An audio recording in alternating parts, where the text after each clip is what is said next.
So I'm not sure that everybody knows the work that you were doing, like before Me Too hit. Yeah, so I've spent the bulk of my career in social justice work. Yeah. And when I say bulk, I mean my first job at 13 was at a nonprofit organization, youth leadership work. For the most part, I feel very privileged that I knew very early on what I wanted to do with my life. Not this, but I knew that it was going to be, in service to my community in some way, and I wanted to be an organizer. And so I started that work really early, like 14 years old. And, was just at it, mostly dealing with racial justice or injustice, economic injustice, both, in my community that I moved to the South. I was a part of an organization that was based in Alabama and in New York. And so that was really that's what I wanted to do. But every time, and actually the topic didn't come up. I say that all the time, but the topic didn't come up. It came up in my spirit, but it didn't come up in meetings. But every time it would be a very obvious entry point to talk about gender-based violence, to talk about the various types of violence that our community was dealing with. Sexual violence was never a part of that. And as a survivor who's an organizer, the way my brain was wired was to think about how to, as a community, how do we solve these problems? But I wasn't getting that feedback. And so I started off doing, I made this joke the other day about how my friends call me the Forrest Gump of social justice, because I really have been in everything. I've never really done climate change work, but, I used to do anti-sweatshop work, fair housing work, always some racial justice work, youth leadership development, all kinds of stuff. And then when I co-founded an organization called Just Be Inc. in 2003 with at the time, the girl who was my best friend. And it was because I was executive director of a cultural arts organization for youth. And we had an after-school program. And what I would see very clearly is that we kept rewarding the boys one way or another with attention. We either were fussing at them to behave, or we were overly praising them when they did behave, right? And then the girls were just expected to do what they were supposed to do, and we didn't tend to them in the same kind of way. And I just could see that these girls needed a different kind of attention. So I wasn't focused on sexual violence necessarily. That was something that was happening sort of in the back of my mind. I was trying to piece this puzzle together about how do I marry this set of skills and this work to dealing with this issue. I wasn't at the place yet. I hadn't got the thing yet. But when we did Just Be, it was really, I had all these beautiful Black girls in our community who, I remember I did this exercise with our girls where we would, I'm 20-something, making it up as I go along, right? And we did an exercise where we put celebrity pictures all around the room in shade order.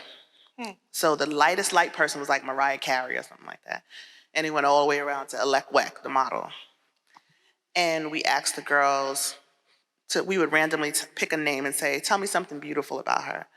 And they would gush and gush and gush about all the lighter women, Oh, her hair's so pretty, she has pretty eyes, blah, blah, blah. And I'll never forget one of the girls standing in front of India Arie, just staring and staring and could not come up with something. And I said, just give me something, anything. And she said, she has nice shoes. Now, I picked this girl because she looked so much like India Arie to me. Like, my friend and I would always comment. So our work at the time was about helping these girls develop a sense of self-worth. And we distinguished that from self-esteem very clearly, that, all of the programs that you look up, and even now it's similar. When people want to work with girls or develop girls' leadership, it's always rooted in some sort of we're going to teach you etiquette, Right? It's always like, if you learn to use the right knife and fork, we will attack the patriarchy.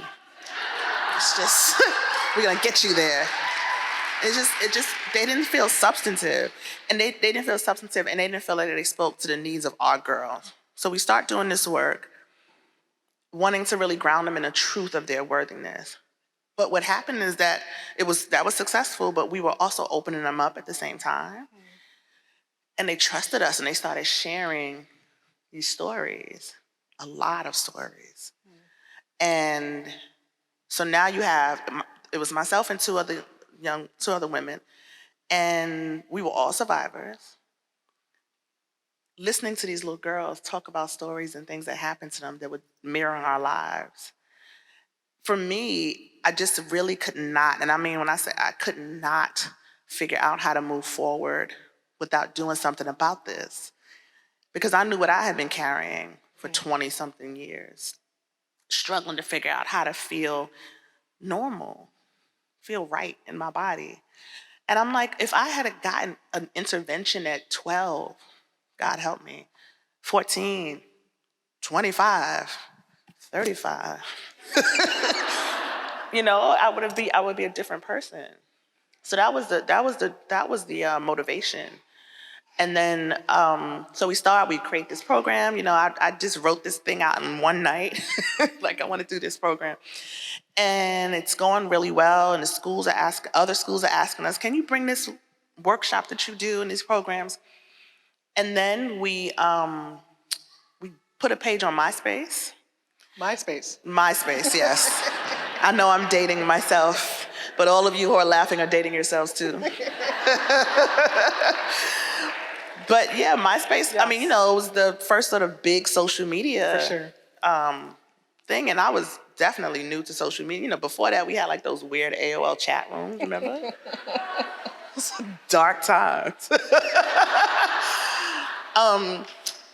And so very, very honestly, it was because it was free. We wanted a place for our work to live on the internet. But MySpace, I think of that as our first viral moment because all of these responses came in from adults. And it just really hit me that if we need this as the adult women, why wouldn't other adult women need it? And I remember, this is back when we didn't think about carbon footprints, I printed out all of these messages from these women. I mean, it was hundreds of messages. The other thing, I used to call Me Too the paycheck movement because we had so little money that we all had staggered pay periods. And so every Friday somebody got paid and we could do something, But it's beautiful. I'm gonna tell you, this is the beautiful thing about women, about Black women, about tenacity, and about something that's supposed to happen. Because so many people just saw it and helped us. We would go to Kinko's. I'll never forget this. When we started organizing around the country, I was trying to figure out how to do it. And the only model I had was I used to work in anti-sweatshop work. I would sort of put it organizing in a box. So people around the country would call our organization. It was called People of Faith Network. And they'd say, we want to boycott Walmart. And I'd say, okay. And I'd put together talking points for them and sample slogans, all of this, and put it in a package, and I'd send it to them. So I did the same thing for Me Too. When people from MySpace reached out and said, we want this in our community, I would send a folder, and it, whatever. And so we made the copies at Kinko's because my job caught me making copies there, and they took my key from me. Some snitch was like, why is the color ink going up so fast? But anyway, I had to take my little coins and go to Kinko's, and the girl at Kinko's was reading the materials and said, what is this? And we explained it, and she was like, come back after 11 o'clock. Don't worry about it, I mean, that's organizing. And so those early days were very, very scrappy and but I get calls from people now. When Me Too first went viral, I got emails from people like, you don't remember me, but I still have my Me Too folder. A woman in California said, I just want to do something for you so bad. So you'll see pictures of me sometimes wearing a black t-shirt that says Me Too in pink. This woman this is a random fact, who is a producer on The Simpsons, sent us a box of 500 t-shirts for free. Just, nice. That's really nice. But what it let me know, one, is just what I knew in my brain wasn't wrong. This is deeply pervasive. It's everywhere. People are affected by it everywhere. And so many people, particularly women, feel helpless. They see it, they feel drawn to it because it's maybe a solution, because there's something missing that they need, and they need a connection. And so, at my day job, right before, I was working for an organization called Girls for Gender Equity. I've always done this work as an accompaniment to my job. I find some reason why it makes sense that y'all need to pay for this workshop. And, I get it. I just would make it happen. Mm-hmm. So we... Do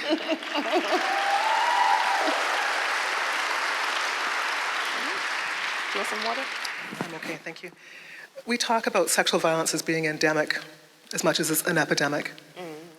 And endemic, that it's just endemic, woven yes. in, it's baked into our society, and that it's rendered invisible, and that survivors' experiences are rendered invisible. Thank you. And that what happened in recent times has been an opportunity, a platform for stories to be told. And can you talk about how significant that is? Particularly when we talk about even the transition of MySpace to the other sources of social media. I think it's very important, but I talk about this a lot, and I think, these kind of spaces, I think folks get it. It is important that our stories get told, but I am also on a mission for us to tell a different story. Let's hear that. Right? Let's hear that. I think that if you just think about what's happened in the last 2 years, Me Too becomes this phenomenon, right? And when people talk about it, they say, Harvey Weinstein, blah, blah, blah, the actresses, blah, blah, blah. And then the Me Too movement started. And that's not what happened.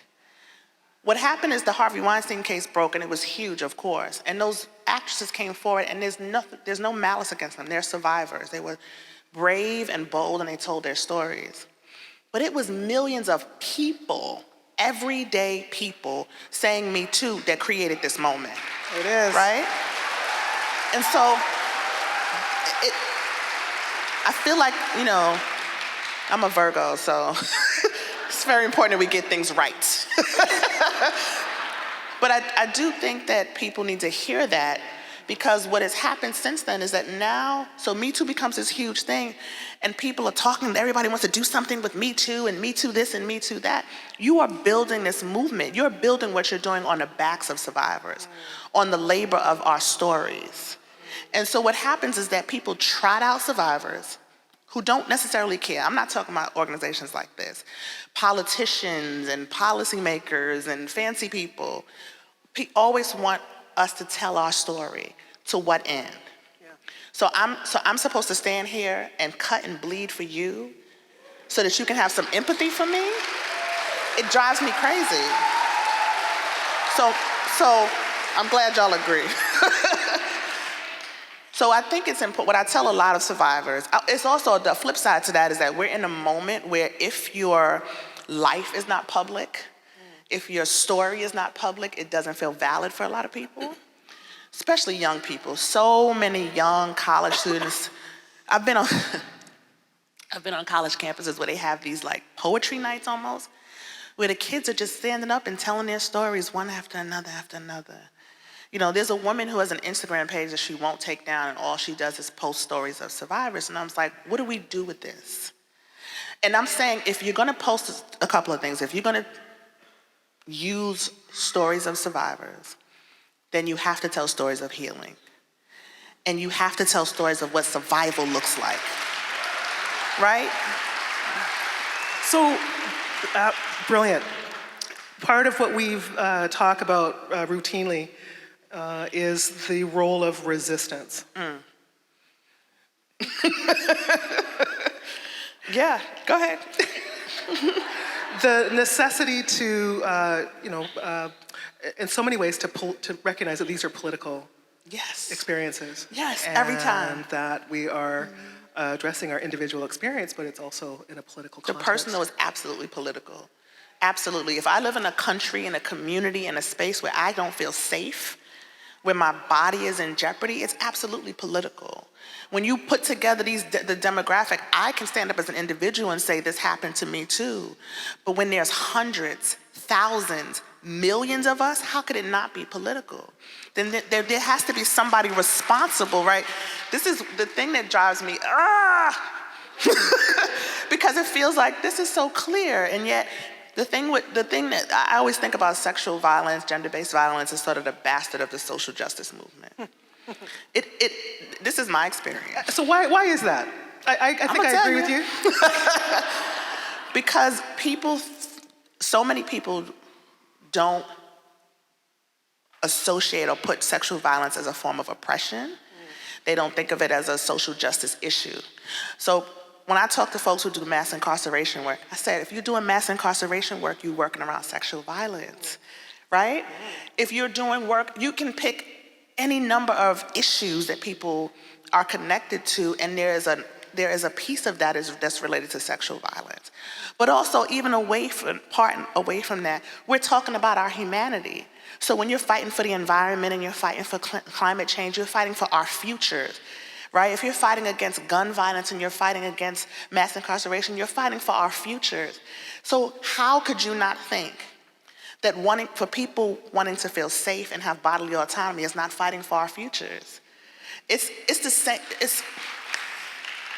When I was first organizing, the elders in the South, the elders would always say, you got to take people from where they are, right? You have to meet people where they are, and before you go in there talking about voting or this and that, you got to meet their needs, right? Their individual needs. And you got to deal with them on food, clothing, and shelter all the time. Food, clothing, and shelter. We would get that drilled in our minds. And even then, and I was very young, but even then I would think, we have to have more needs than food, clothing, and shelter. It is to me, sinful, because I can't think of a better word, shameful to ask people to fight for something without taking care of their needs, right? I believe that survivors of sexual violence should be at the forefront of the work to end sexual violence. And if they are, then we have to nourish them. That's why this is a movement about healing and action. We have to stop just taking to the streets and picking something. Like some sister asked me in the hallway, I'm sure she's in here, about, you probably gonna ask this question later, but she asked about how do you keep going when you feel, tired and worn out. I'm like, first of all, I'm perpetually tired and worn out, but in a different way. But the thing that my answer to that, and I'm gonna say it out loud here, is that if you feel tired and worn out, you should stop. Because if we believe that the movement is about healing and action, then your individual healing is movement work, right? It is. Nicely done. Yeah.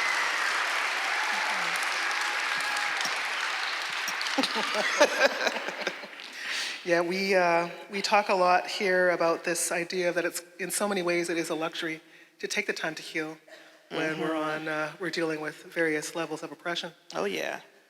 And that often the resistance work is also healing.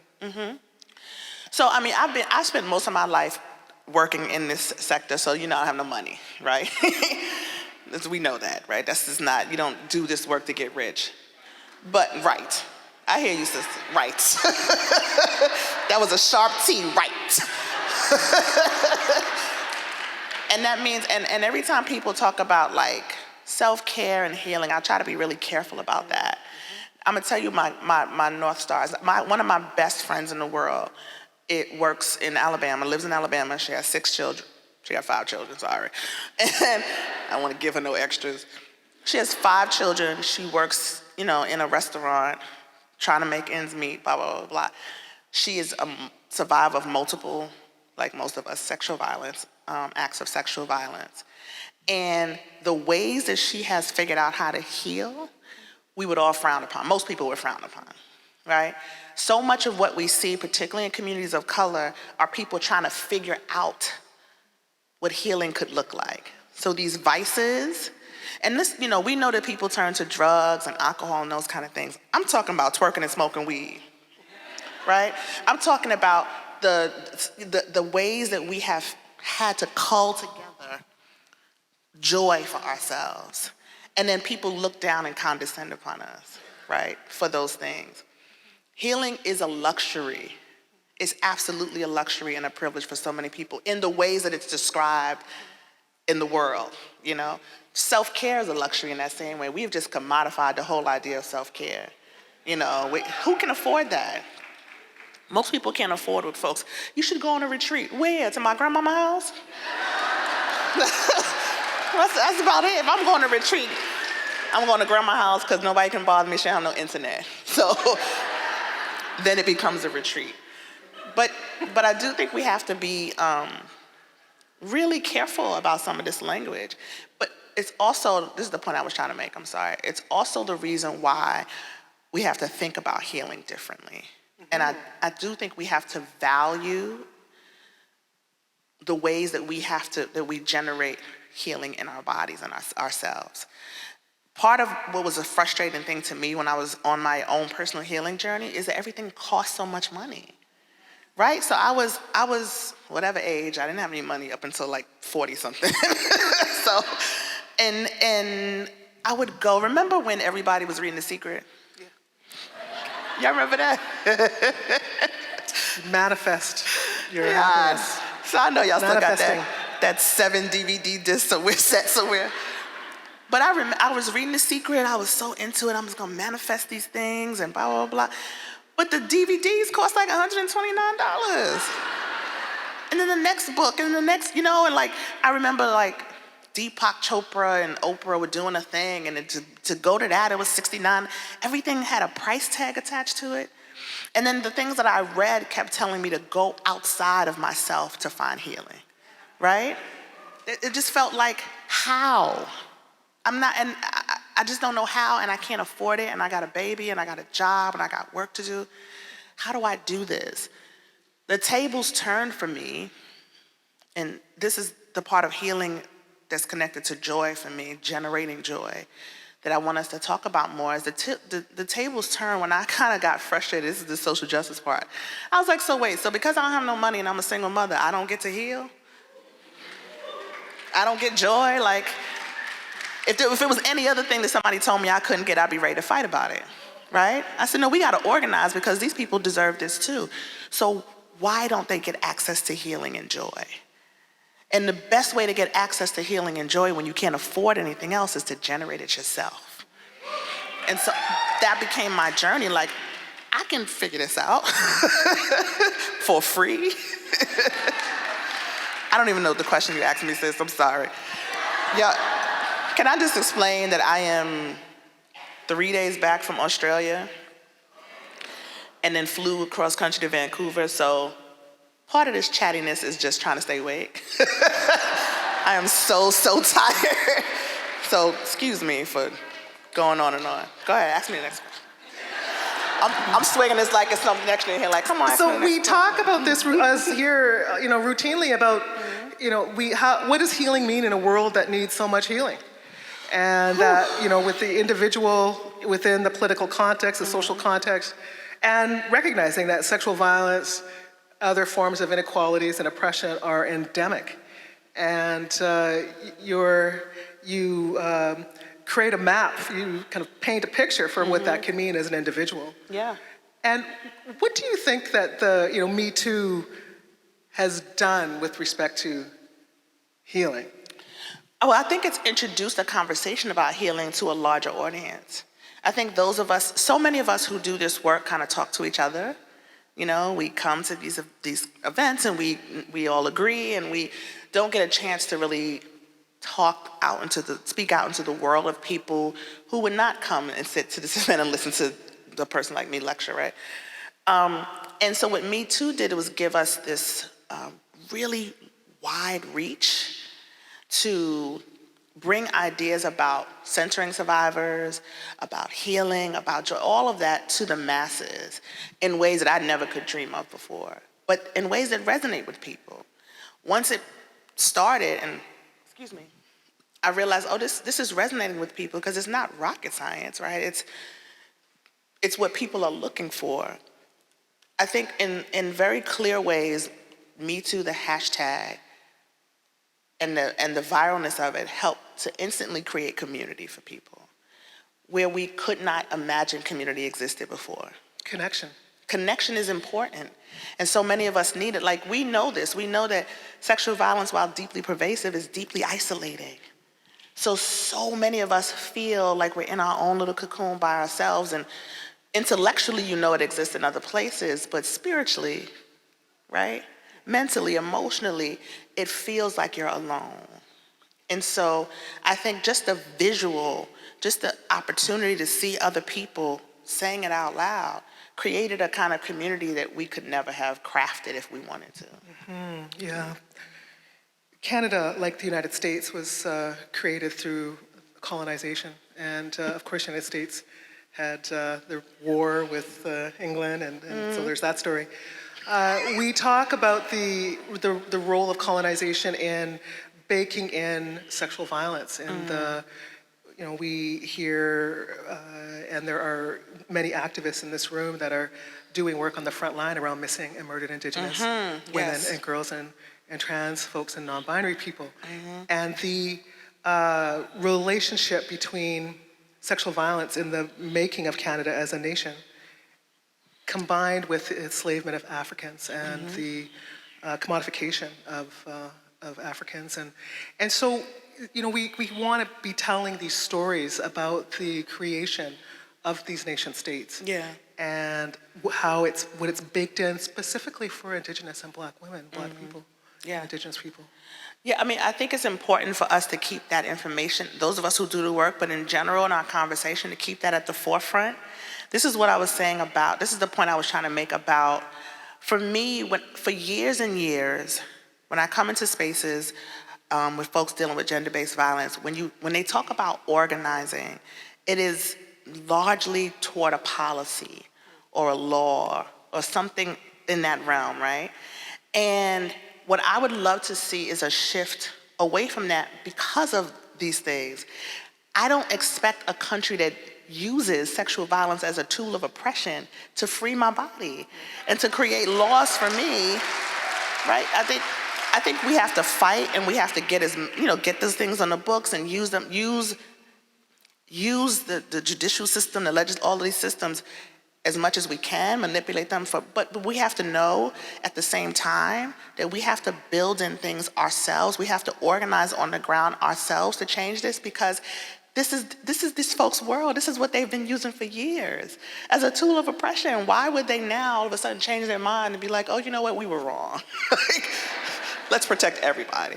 It's not going to happen. And so I think that we have to shift our thinking about organizing around gender-based violence to one that looks like, what would it look like for us to, the way we do public education and popular education around against gun violence, or any number of issues where people go into communities and have community forums, they hold trainings, they have meetings. We can do that around some people are doing that around sexual violence, but I think it needs to be our first line of defense, more so than the other way around. We, like the United States, have the legacy of colonization of the regions and wars and climate crisis. And so there are many people that are migrating to this land and recognizing the vulnerability in terms of immigration status. And I wonder, what options that we have for, you're thinking about, some of the most vulnerable people in our community have no status. And of course, the question always is, how no one's illegal on stolen land. Right. Thoughts about the vulnerabilities. I mean, it's a deep vulnerability. We did a series of PSAs last year, and one of them was a woman named Daniela, who is an undocumented worker in the U.S., and her PSA talks about is being sexually assaulted by her uncle and not telling because of how vulnerable her family was. And that is the story of so many folks in communities that are being really targeted around immigration, and they can't afford to bring in any outside authority. They can't afford to really cause any kind of stir in their family, because it could mean their whole family's in jeopardy. And so you have communities of women who are not reporting domestic violence, or I just came from Australia, and I spent 2 days with these Aboriginal women. And it's the thing that is, the two things that are close to my heart here in America are the plight of indigenous women and Black women. And to have Aboriginal folks who have this sort of combined situation Yes. was a lot.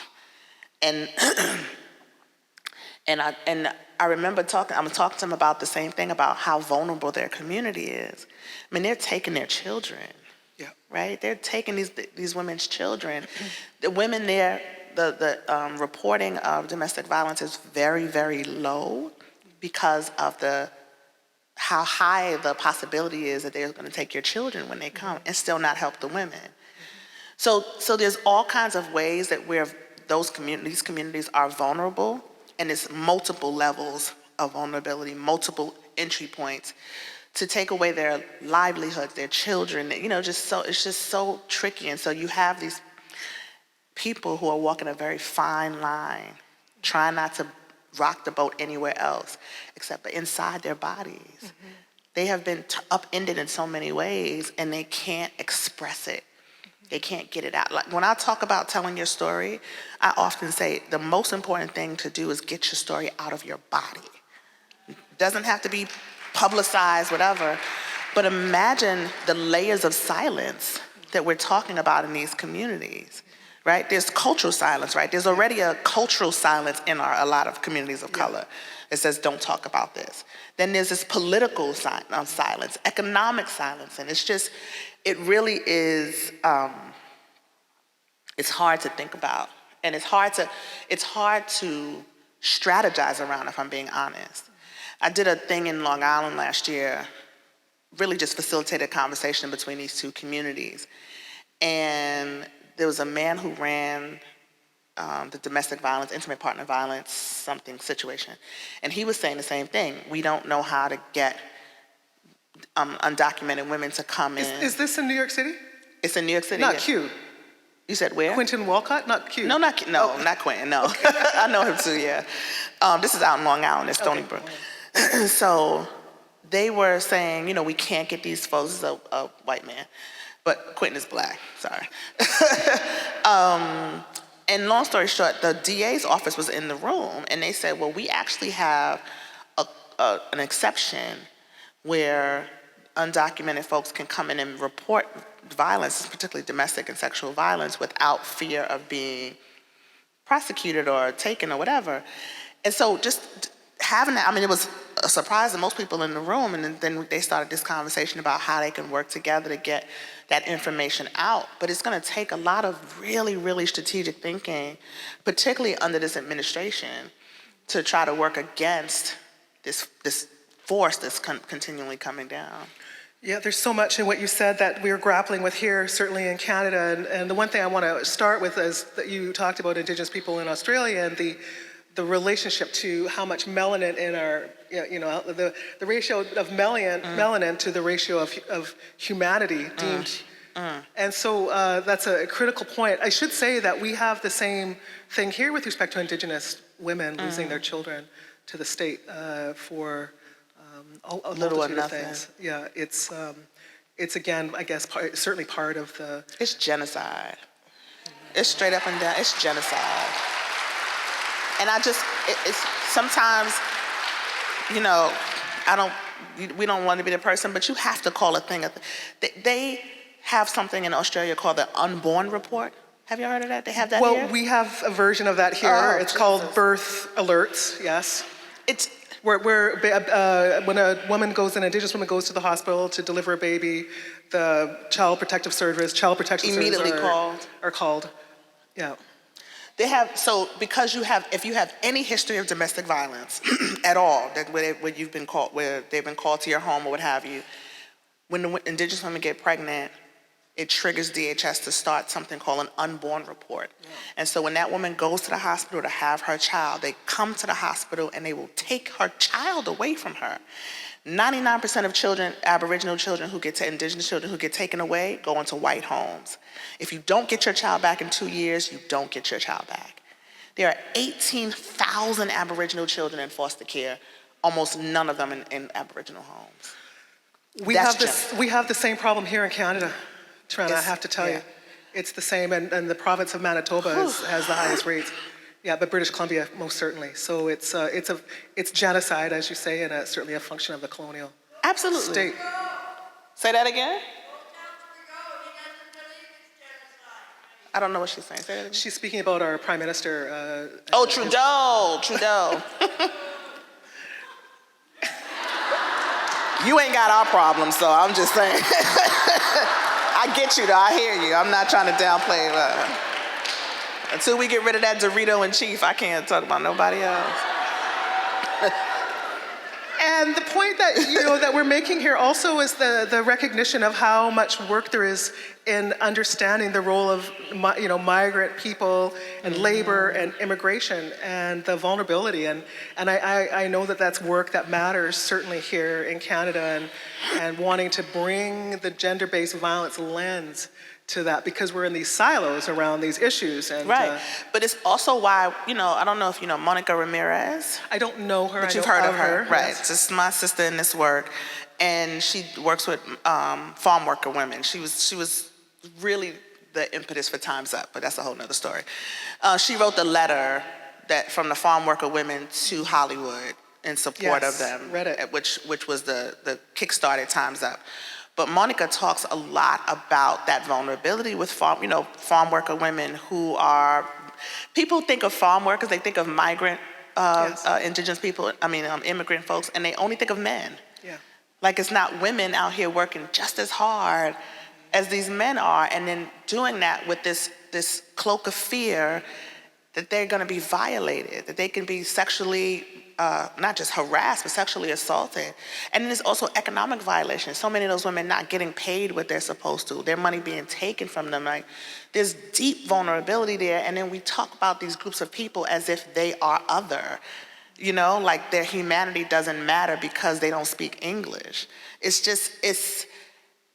know we all agree, and I'm just preaching to the choir, but it really is sickening. And this is the thing to the other sister about when you talk about how you get tired, because it feels insurmountable sometimes. This is what I talked about in that TED Talk about feeling numb, because it's like an accumulation of feelings coming from every direction. It's hard, but then you meet folks doing work, and we build community with each other, and it gives you, folks like Monica and Fatima Gosgraves, who runs National Women's Law Center, and Ijen Poole, Domestic Workers Alliance. We work very closely together, but also we build off each other's energy, because this is hard work to keep going because it's coming from every direction. Mm-hmm. Mm-hmm. So here's a community. Hey. And we're connected. What's next? What's next? Man. What? No. You have to be a certain kind of person to be a politician. I'm just not cut like that. I curse too much. I want to keep doing. I want to be who I am. Have you seen your president lately with his? I don't want him to be the example. With his cursing. It hasn't stopped him. But I also think even if you're Barack Obama, right? You have to be a particular kind of person, and that means you have to sacrifice some things and give up some things. I think that I'm not willing to give up. Values. Right. You have to. See, I was trying to be nice. But yeah, I'd have to dramatically shift my values, and I'm not gonna stand up. What's gonna happen when they start pledging allegiance? And I'm like, I'll be the first president in history kneeling with Kaepernick. So yeah, no, politics is not my route. But to that end, we are trying to influence politics. And so we launched this Me Too voter hashtag at the second anniversary. Just, and this is universal. It's not just the United States. One of the most frustrating things about this moment around Me Too's popularity and bigness is that there is so much hype around Me Too. You put hashtag Me Too on anything and people are like, oh, what's going on? Blah, blah, blah, blah, blah, blah. So much hype. It's still in the news after 2 years, which is a miracle to me. But there is very little urgency. In 2 years, there have been, what people, they always trying to, calculate the victories. And we got this done and that done, but really, I don't expect, obviously, big cultural shift in 2 years. I think that's unrealistic. But I do expect to see the kind of urgency that we saw around other things, and I don't see that around this. Right. And so, for me, the election in the United States is obviously one of the most important of our lifetime. And because it is, people are operating in fear. Right. And they're saying, we got to get Trump out at all costs. We can just, I don't care who it is, get Joe Biden in there because he can beat it. And I'm like, wait, hold on. You know, let's take a beat. And so, you know, we started the hashtag and so much response came from it because people feel the same way. You cannot, in the face of the leadership that we have now, the deficit in leadership that we have now, you cannot say that you want to represent the people of the United States and not speak to one of the biggest issues of this decade. It's incredible to me. Yeah, that's very instructive for us here in Canada, I'd say, actually. Yeah? Yeah. Trudeau's not doing his thing, huh? Because, you know, in the United States, it makes it seem like Canada's just the oasis of social justice, harmony, and good-looking presidents. I mean, I know it's not true. But I'm just, it's the image that you get all the time, right? So, thank God for small things. It's a curated image, and it's a curated image, and I think that Canada most definitely has taken a lot of opportunity to be an alternative vision of what a country could be. And of course, we're much smaller. It's a way smaller country. You know, but we're, you know, the front line here is also about the making of Canada and climate change and everything about, you know, treaties and justice for Indigenous people. And there's, you know, the question of Canada is, you know, we can have a legit debate here today if we're even in Canada right now. I mean, in terms of no treaty here in these unceded territories of the Musqueam, Squamish, and Tsleil-Waututh people.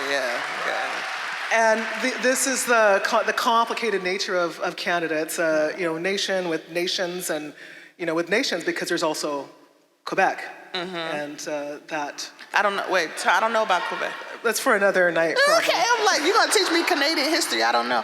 Well, I will say in terms of what's next, right? So Me Too Voter is our way of saying to the candidates, any candidate running for any office in any place, that if you are going to stand up and say you're going to represent people, know that survivors are part of your constituency. Interesting. Right? Yeah. It's not possible for us not to be. That's very interesting. Yeah. So that's been sort of a campaign, but also we are, I've been working on this digital platform for 2 years, almost 2 years, and it's finally ready to launch. Because one of the things that was troubling when Me Too first went viral was that there were all these people kind of just spilling their guts out all over the internet, and there was no container to process. Yeah, it was hard to see that it was hard to watch. Yeah. When if you're in this work and you know what disclosure is and what it does to people, and to know that, you know, there were people sitting behind their computer who put up Me Too hashtag and then had to sit with that, what they had just done is now you can't undo it. Yes. And who was speaking to them, you know, it just really messed with me a lot. So, but we don't have capacity to deal with individuals. Just literally, we don't have capacity because it's such a big thing. So the digital platform is to speak to to provide resources really for the larger group of survivors who need them. Survivors and activists, organizers.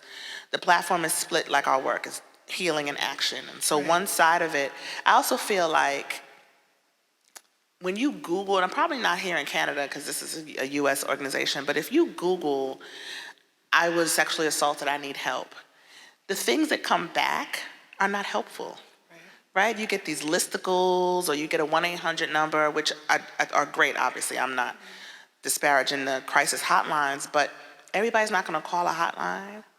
And the quality of what you get when you call a hotline just really depends on where you are. And, you know, there's a lot of, but if you give people information that they can use, so we built our site so that you can sort of take a quiz to see where you are in your journey. In your journey, that's interesting. You know, and maybe because this is what people forgot. Me Too goes viral.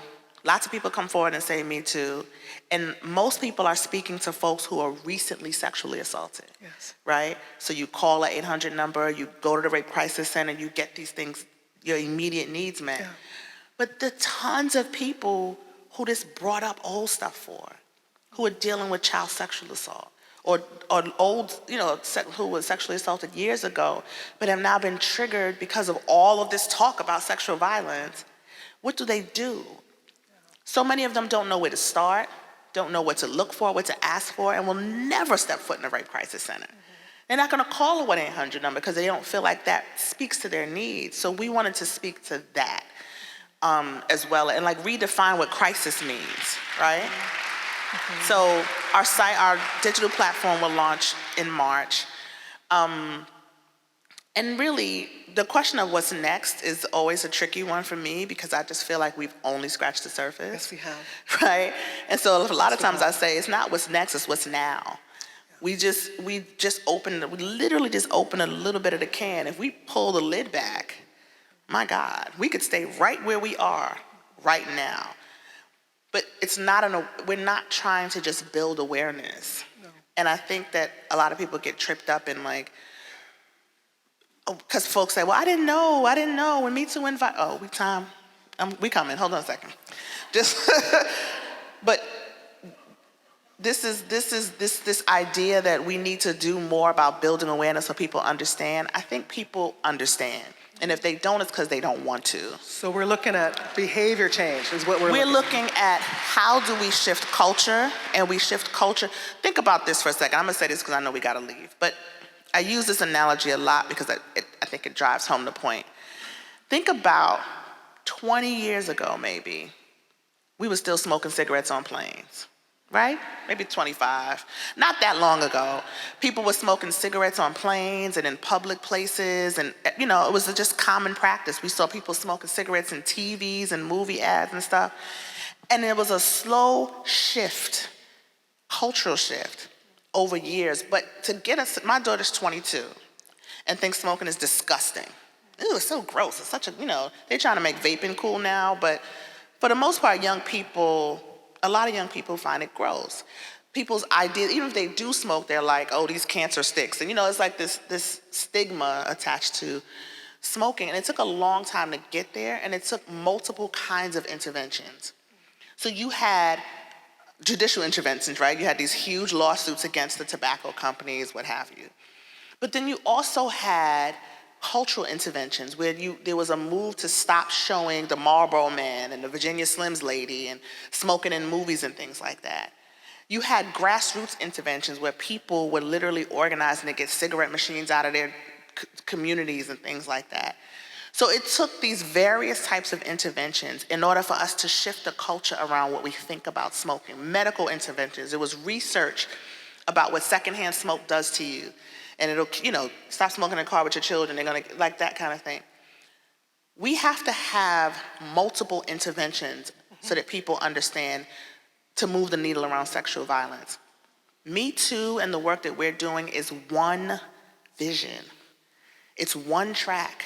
It is not the answer. It never was going to be the answer. We need multiple visions and multiple interventions. I do believe that ending sexual violence is possible. People keep telling me to stop saying that. I won't stop saying that. I won't stop saying that. But the reason why I won't stop saying that is because I'm clear that in order to end sexual violence, we have to consistently and constantly interrupt sexual violence wherever it is. That's our job.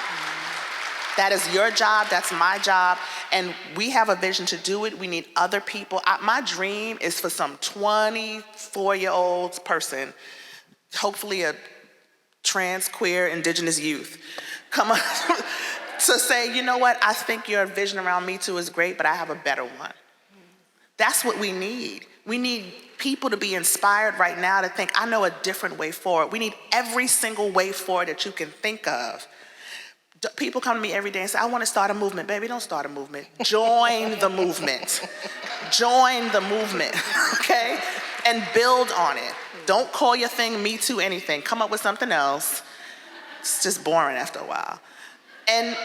But don't stop. Don't stop because it's not viral. Don't stop, all these different reasons, ways people think that it has to look.